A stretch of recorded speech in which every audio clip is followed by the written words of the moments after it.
لسه انا الحمد لله خرجت وعملت ايه؟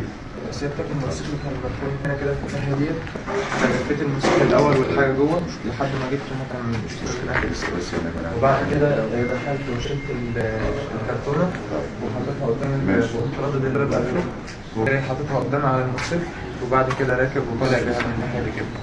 مشيت طوال لحد ما وصلت للكوبري، بعد كده حاولت لحد ما وصلت للكوبري التاني وحطيت الحاجة جنبه هنا. دي مسافة قد ايه بقى؟ حوالي مثلا 3 كيلو.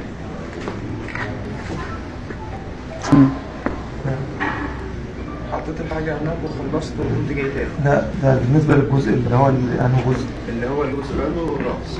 الراس حطيتها في نص البحر، والجزء العلوي حطيته قدام الماسورة كده جنب الكوبري على طول، وداريته بشوية عشب شجر كده.